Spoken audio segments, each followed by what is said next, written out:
Hello friends, हमारा class 12th का chapter चल रहा था, चैप्टर नंबर 6 वंशागतिका आणविक आधार। लास्ट वीडियो में हमने लॉन्ग क्वेश्चन और शॉर्ट नोट कंप्लीट कर लिए थे सारे। उन सब के लिंक आपको डिस्क्रिप्शन बॉक्स में मिल जाएगी। जो हमारा आज पढ़ेंगे वो है अति लघु प्रश्नोत्तर या फिर very short question and answer. आपकी बुक में बहुत सारे दिए होंगे, लेकिन आज जो मैं पढ़ाती हूँ आपको वेरी शॉर्ट, वो होते हैं जो बहुत ज़्यादा बार रिपीट होते हैं। तो फर्स्ट क्वेश्चन है कि चारगाफ के नियम की व्याख्या कीजिए। ये क्वेश्चन आपका बहुत बार पूछा जाता है कि चारगाफ के नियम की व्याख्या कीजिए या फिर चारगाफ का नियम क्या है। तो ये आपका 1 मार्क्स में आता है। तो इस नियम के अनुसार डीएनए में एडेनिन की संख्या और थाइमिन की संख्या, तो हमारे डीएनए में जो एडेनिन की संख्या और थाइमिन की संख्या के बराबर होती है और ग्वानिन की संख्या साइटोसिन के बराबर होती है। तो चारगाफ का जो नियम है वो इतना इजी है। जो हमारे यहाँ पे डीएनए की बात हो रही है, आरएनए की बात नहीं हो रही है।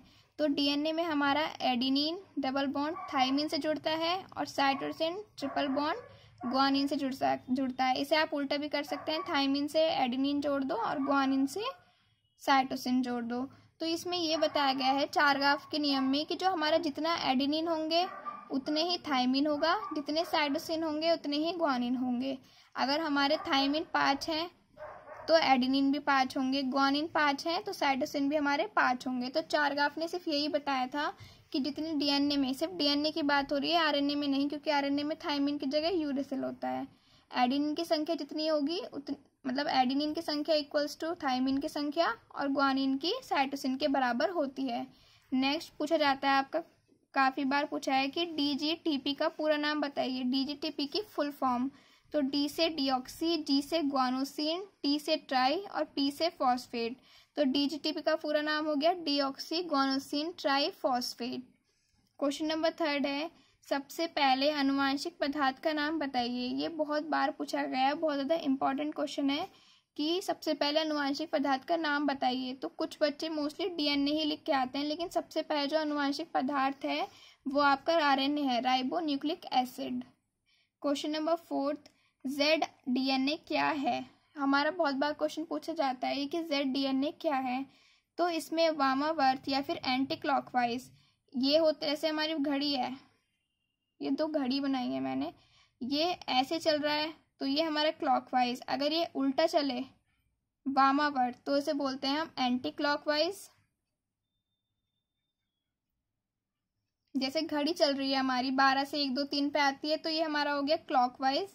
अगर उल्टी चल रही है 12 से इधर को चल रही है, घड़ी का मैं सिर्फ एग्जाम्पल दे रही हूँ, लेकिन आपको ऐसे याद रखना है, जब राइट साइड को एरो जा रहा है तो क्लॉकवाइज और जब उल्टा चल रहा है तो ये एंटी क्लॉकवाइज या फिर वामावर्त। इसमें वामावर्त एंटी क्लॉकवाइज कुंडल पाया जाता है। ये द्विकुंडलीय टेढ़ा मेढ़ा जिगजैग होता है। जो हमारा जेड आरएनए है वो कैसा होता है, जिगजैग शेप का, ऐसे जिगजैग शेप का होता है। इसमें प्रत्येक चक्र में 12 जोड़ी न्यूक्लियोटाइड्स पाए जाते हैं। ये आपको बहुत याद रखना इंपॉर्टेंट है। 12 जोड़ी क्या पाए जा रहे हैं, न्यूक्लियोटाइड्स पाए जा रहे हैं। कौन से डीएनए में, जेड डीएनए में, और ये कैसा है, एंटी क्लॉकवाइज होता है। फिर क्वेश्चन नंबर 5 है आपका आरएनए के टाइप्स कि आरएनए के प्रकार बताइए। तो आरएनए हमारे एक एमआरएनए और एक टीआरएनए, इनके बारे में मैंने पूरा भी पढ़ा रखा है। जो आपका 11वीं क्लास का चैप्टर है जैवाणु, उसके लिंक मैं डिस्क्रिप्शन बॉक्स में दे दूंगी। आप तो पूरा थ्योरी भी पढ़ सकते हैं एमआरएनए और टीआरएनए की। नेक्स्ट क्वेश्चन है क्वेश्चन नंबर 6 कि किसी ऐसे या फिर किन्हीं ऐसे 3 विषाणु के नाम लिखिए जिनमें डीएनए एक अनुवांशिक पदार्थ है। कोई ऐसे 3 वायरस के नाम आपसे पूछे जाएंगे एग्जाम्पल में कि जिसमें क्या है, आरएनए एक अनुवांशिक पदार्थ है। तो एक TMV tobacco mosaic virus, HIV human immuno virus और इन्फ्लुएंजा, ये 3 ऐसे वायरस हैं जिनमें डीएनए आरएनए क्या है, एक अनुवांशिक पदार्थ के रूप में पाया जाता है। नेक्स्ट क्वेश्चन है कि किन जीवों में आरएनए अनुवांशिक पदार्थ के रूप में पाया जाता है। यहाँ पे हमारा पूछा था विषाणुओं में, यहाँ पूछा इस क्वेश्चन में जीवों में। आप ये एग्जाम में मिक्स मत करके आ देना, कभी जीवों का विषाणुओं में लिख दो और विषाणु का जीवों में। जीवों वालों में अलग लिखना है और विषाणु वाले में टीएमवी, एचआईवी और इन्फ्लुएंजा। क्वेश्चन नंबर 7 जीवों में कुछ विषाणु, रियो विषाणु मतलब रियो वायरस जिसे बोलते हैं, आदि में आरएनए अनुवांशिक पदार्थ के रूप में पाया जाता है। तो किस जीव में पाया जा रहा है, रियो वायरस या फिर रियो विषाणु, जिसे हिंदी में रियो विषाणु बोलते हैं और इंग्लिश में रियो वायरस। नेक्स्ट क्वेश्चन है लक्षणों के एक पीढ़ी से दूसरी पीढ़ी में वंशगत होने को क्या कहते हैं? ये तो यूनिट फर्स्ट के फर्स्ट चैप्टर पूरा इस पे पढ़ा है हमने। अनुवांशिकता कहते हैं अगर पेरेंट्स से जो लक्षण कुछ हैं जो बच्चों में पहुंच रहे हैं वो जेनेटिक या फिर अनुवांशिकता या वंशगति कहते हैं। नेक्स्ट क्वेश्चन है, बहुत ज़्यादा इंपॉर्टेंट है, पारगमन क्या है? किसी विशिष्ट विषाणु के द्वारा डीएनए का स्थानांतरण एक जीवाणु से दूसरे जीवाणु में किया जाता है, यह प्रक्रिया पारगमन कहलाती है। मतलब विशिष्ट माने स्पेशल, तो हमारा कोई स्पेशल वायरस है उसके द्वारा हमने क्या किया, जैसे ए डीएनए का ट्रांसफर हमने कर दिया बी डीएनए में, इसका ट्रांसफर इसमें कर दिया, तो ये जो प्रोसेस कहलाई ये क्या कहलाएगी? पारगमन।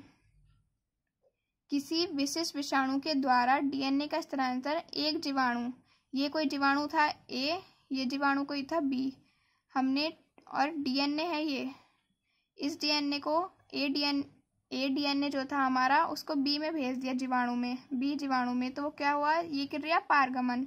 तो डीएनए का स्थानांतरण एक जीवाणु से जब दूसरे जीवाणु में होता है तो ये क्रिया कहलाती है पारगमन।